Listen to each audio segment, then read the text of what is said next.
오늘 성경 말씀은 요한복음 1장 1절입니다. 우리 한 목소리로 같이 읽겠습니다. 시작. 태초에 말씀이 계시니라. 이 말씀이 하나님과 함께 계셨으니 이 말씀은 곧 하나님이시니라. 아멘. 구약 창세기와 신약 요한복음 모두 태초에란 말로 시작을 합니다. 창세기는 천지 창조의 시작에 대해서 말하고 요한복음은 하나님 구원 역사의 시작에 대해서 말씀합니다. 창세기 1장이 쓰여질 때를 성서학자들은 기원전 1000에서 900년 사이로 이렇게 봅니다. 그래서 저자를 전통적으로 모세가 출애굽하면서 썼다 이렇게 생각합니다. 모세의 사명이 뭡니까? 노예 백성으로 400여 년 살아온 히브리 백성이 광야 40년을 거쳐서 가나안 땅 하나님 약속의 땅으로 들어가도록 이끌어내는 사명입니다. 모세가 이와 같은 대역사를 앞에 두고 히브리 백성에게 외친 가장 중요한 한마디가 무엇이었겠습니까? 태초에 하나님이 천지를 창조하시니라 선언이었다고 저는 생각합니다. 노예 400여 년 자기 자신이 누군지 모르고 살아야 했어요. 무엇을 위해 존재하는지 모르고 살아야 했던 히브리인들입니다. 히브리라는 말은 핫비루에서 나온 말입니다. 핫비루는 이 떠돌이들이다, 노예들이다, 미래가 없는 것들이다, 인생의 목표가 없이 살아야 되는 사람들이다, 뿌리가 뽑힌 자들이다. 자기 나라에 살 수 없어서 남의 나라에 와서 빌부터 살게 된 사람들이다. 이런 사람들의 집합체가 핫비루예요. 근데 이들이 이제는 어떤 혈통의 민족이 아닙니다. 이거는 계층이기도 하고 그들의 존재, 살아가는 삶의 현실의 자리를 얘기하는 거예요. 근데 이 사람들이 하나님 약속 믿고 하나님 예배 백성으로 선택받은 민족으로 부름받게 되는 겁니다. 그런데 이 거룩한 존재로서의 부름받음과 광야를 살아가는 맴도는 자신들의 현실 사회는 너무나 이상과 현실이 안 맞아요. 괴리가 큰 거예요. 그런 현실에서 태초에 하나님이 천지를 창조하시니라 선언하면서 하나님이 태초부터 뜻하시고 계획하신 역사가 있는데 그 역사의 주인공이 될 민족이 바로 너희들이다 이렇게 확인시켜 주는 겁니다.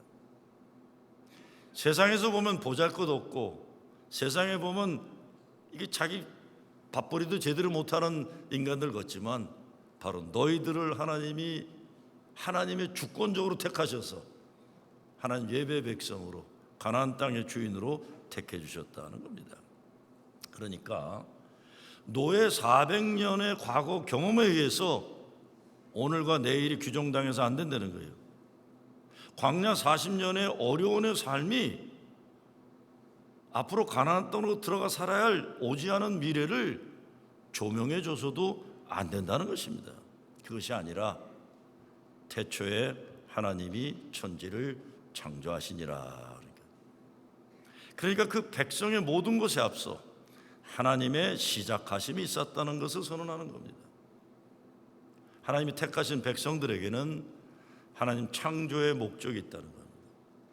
창조 원칙과 목적을 위해 출애굽하는 것이고 가나안 땅의 미래가 예비되었다는 말씀입니다. 요한복음은 마태, 마가, 누가보다 늦게 쓰여진 복음서예요. 요한이 오래 살았어요. 근데 예수님을 따라다녔던 제자들 다 세상 떠나고 마지막 늙어가는 요한이 자기도 세상을 떠나야 되는데 후손들에게 남겨야 할 말 한마디를 어떻게 시작할까 생각해 보는 거예요 지금.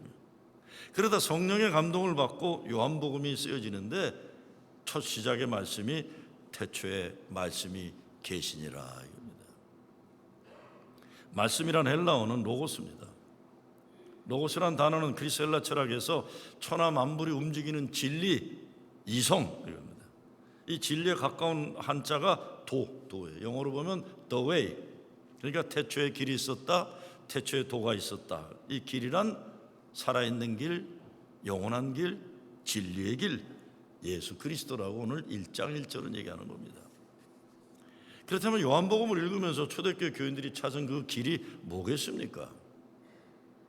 예수 믿다가 핍박당하고 순교당하는 고난의 현실을 살아내야 했지만 교인들은, 초대교회 교인들은 요한복음을 읽으면서 예수가 그리스도이시니 죽어도 살고 살아서 믿으면 영원히 죽지 않는다는 믿음으로 살고 죽었던 겁니다. 로마 네로 황제와 같은 폭군들에 의해 사자의 밥이 되고 화형에 처하는 순교의 역사 현실이 있지만 예수 믿는 그들에게는 로고스가 있다는 믿음을 가지는 겁니다. 예수 안에 참된 사는 길, 영원한 길이 있다는 것을 확인하고 십자가 구원의 약속을 믿고 살고 죽을 수 있었던 거예요. 지금 내가 당하는 고난 이전에 말씀이 있었다. 근데 그 말씀이 세상을 움직이는 원칙이다. 그 원칙이 뭐냐? 예수 믿으면 구원받고 영원히 죽지 않는다. 죽어서도 영원히 산다. 세상의 천하 죄인들도 하나님은 사랑하셔서 독생자 예수 그리스도와 십자가에서 맞받고 마셨다. 그러니까 지금 우리가 당하는 고난과 죽음이 전부가 아니라 이 모든 것에 앞서 하나님 말씀이 먼저 있었다. 우리 인생 어떤 질문도 답을 얻으려면 모든 것 이전에 존재했던 오리지널 시작으로 돌아가야만 합니다.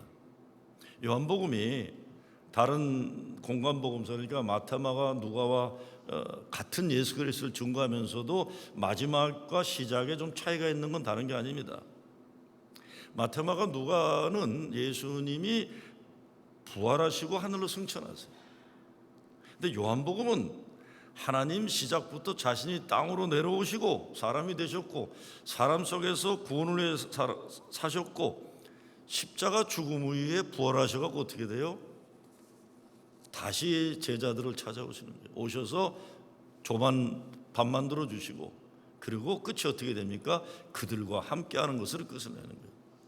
그러니까 요한복음은 말씀이 세상 속으로 들어와서 사람들의 삶이 되셨다는 것을 증거해요. 그 말씀이 지금 저와 여러분이 사는 삶 속에서 이루어지는 하나님의 나라인 겁니다. 하나님이 천지 창조하시면서 어둠과 혼돈과 무의미가 있었던 땅에 빛과 질서와 의미를 주셨어요. 창세기 1장에 설명한다면 그렇게 설명한다면 요한복음은 어둠과 아픔과 죽음과 좌절과 무의미의 현실을 살아가는 초대교회 교인들에게 예수 믿으면 로고스가 있고 빛이 있고 영원한 생명이 있고 사랑은 믿음으로 산다고 증거하는 겁니다. 신앙은 삶입니다.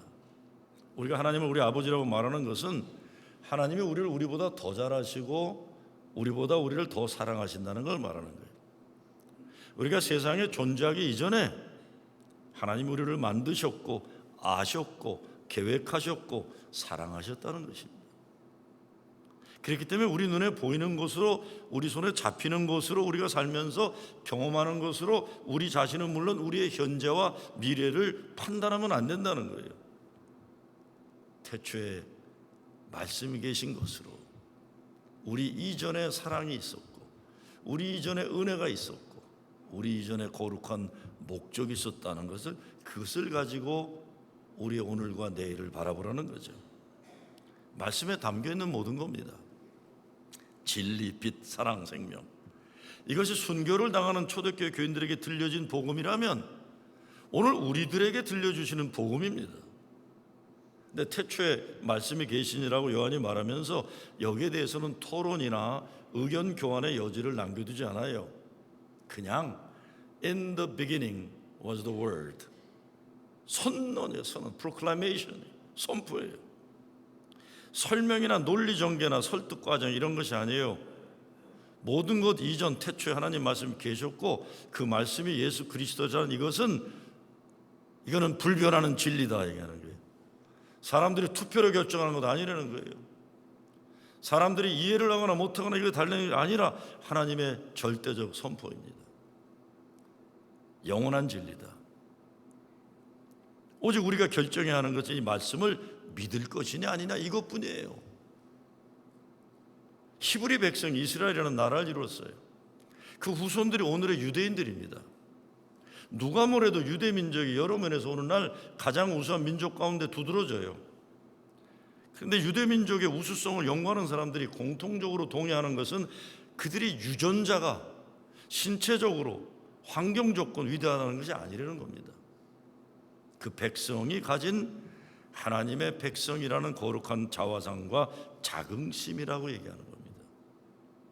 하나님 말씀의 백성이라는 원칙이 그들로 하여금 세계 최고 민족으로 인정받게 만들었다는 겁니다.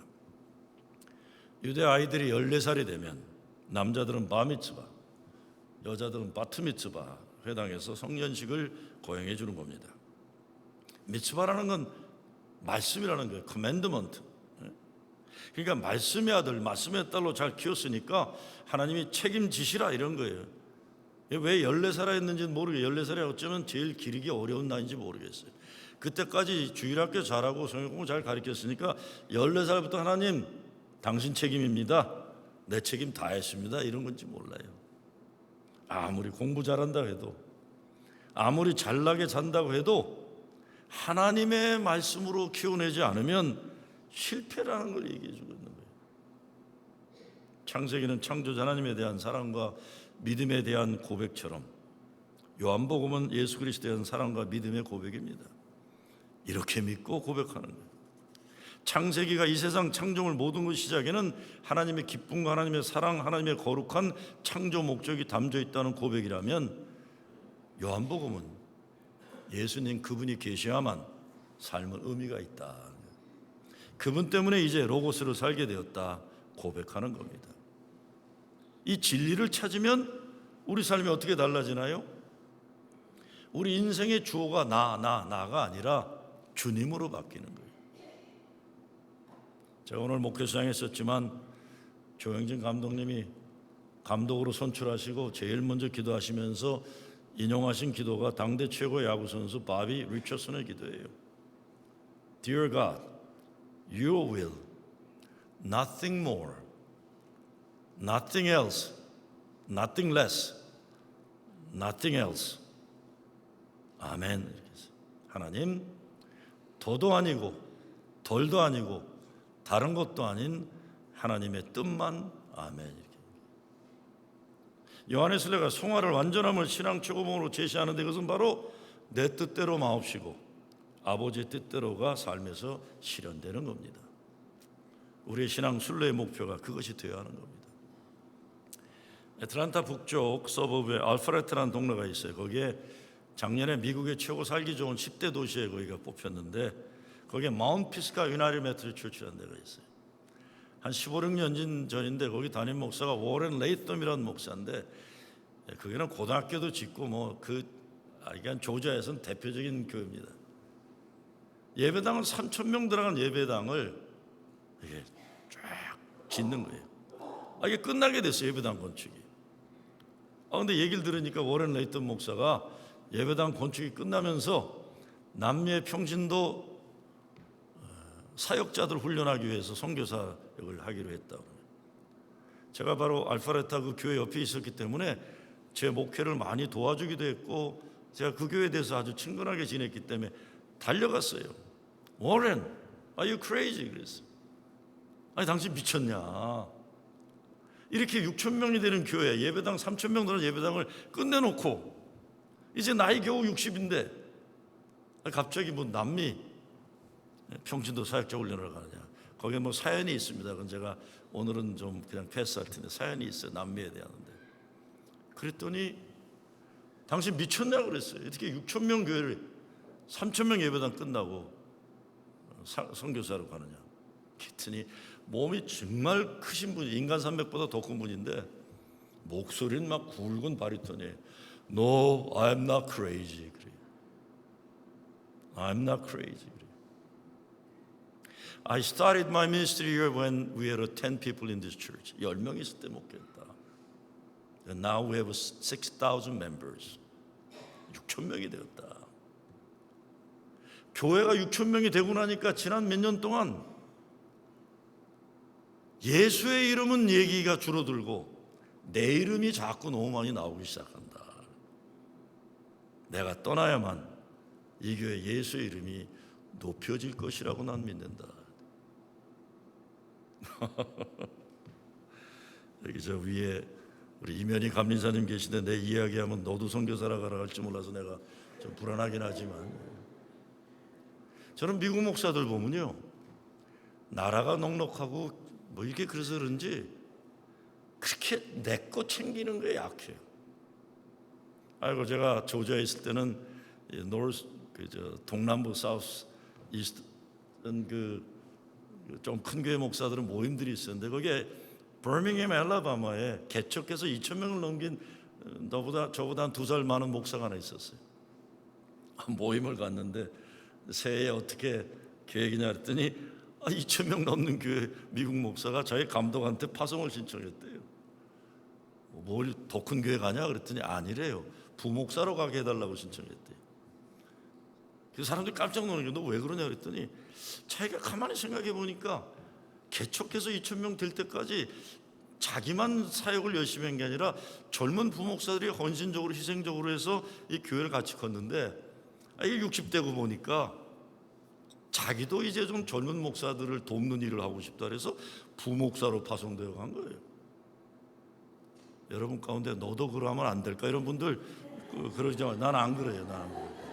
나는 이건 법이 허용하는 한까지 은퇴 안 할 거예요. 지금. 이게 뭡니까? 다른 게 아니에요. 제가 미국 목사님들을 이렇게 깜짝깜짝 놀라는 존경하는 게 딴 게 아니에요. 원칙대로 살겠다는 거예요. 믿음의 원칙대로 살겠다는 거예요. 예수 그리스도가 목표가 되는 거예요. 도도 아니요, 덜도 아니요, 다른 것 아니요, 오직 주님의 뜻만. 내 인생 주인이 내가 아니라 예수 그리스도십니다. 우리가 인생 사는데 많은 경우 내가 주인이 되어 삽니다. 내가 계획하고 내가 실행하고 내가 뜻하는 것을 이루고 조금씩 정도 차이는 있어도 그렇게 살아가는 거예요. 그런데 우리가 살면서 내가 내 인생의 주인이 절대 아니라는 걸 깨닫게 될 때가 있어요.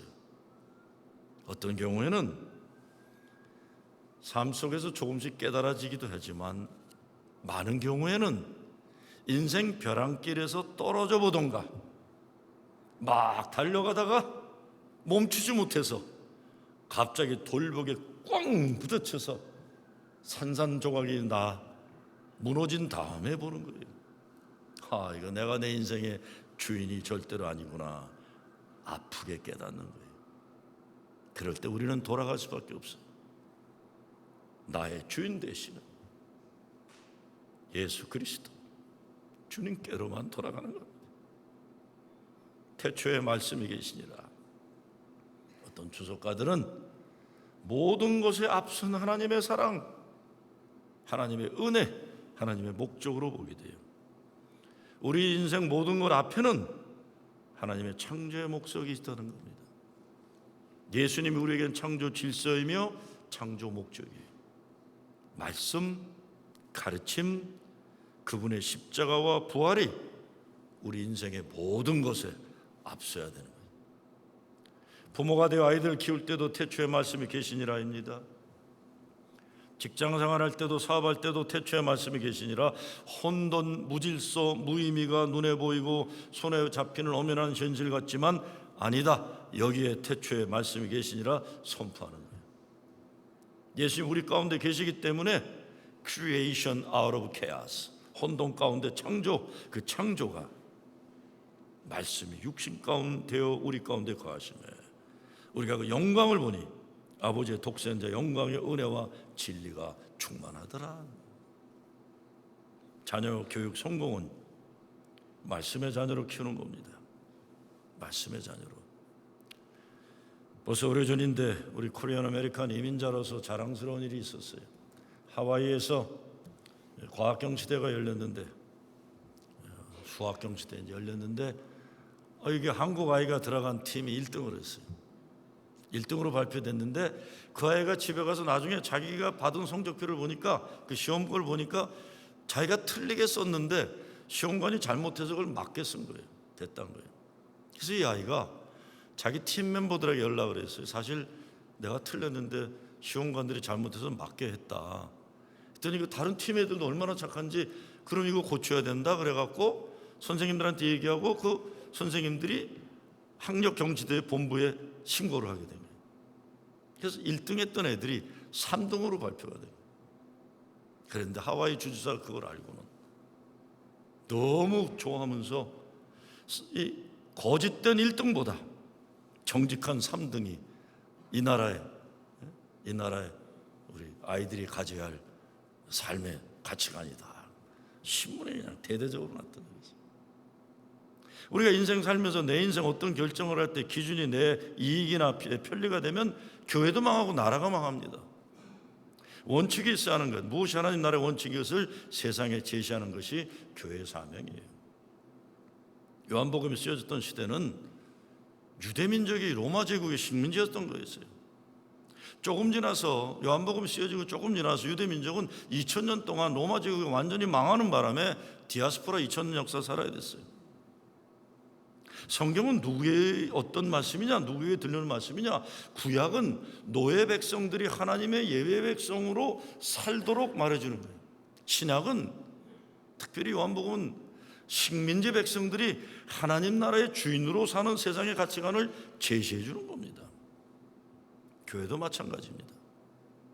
시대가 아무리 달라져도 교회는 구약의 예언자 전통과 신약의 사도 전통을 이어받고 그리스도 예수 십자가 구원을 외쳐야 돼요.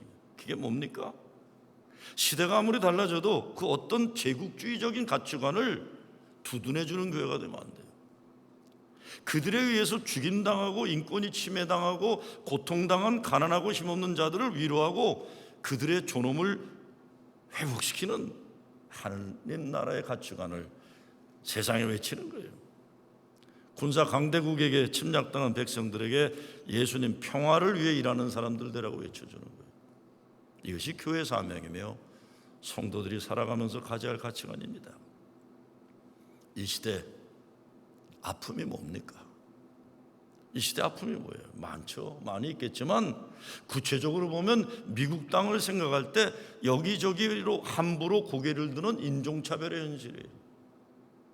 정신 나간 사람들이 교회 들어가서나 유대회장에 들어가서 총기 난사하기도 하지만 많은 경우에는 백인 민족 우월주의자들이 그러는 거예요. 백인 민족 우월주의자들이, 인종차별주의자들이 모슬렘 회당에 불을 지르거나 유대 회당에 불 지른 일들이 비일비재해요.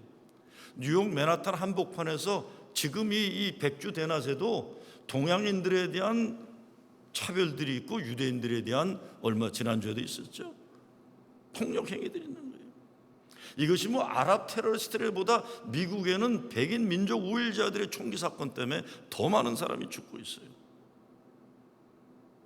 교회는 구약 예언자 전통과 신약 사도 전통, 예수 그리스도 말씀 위에 세워져 있는 거예요. 그것이 뭡니까?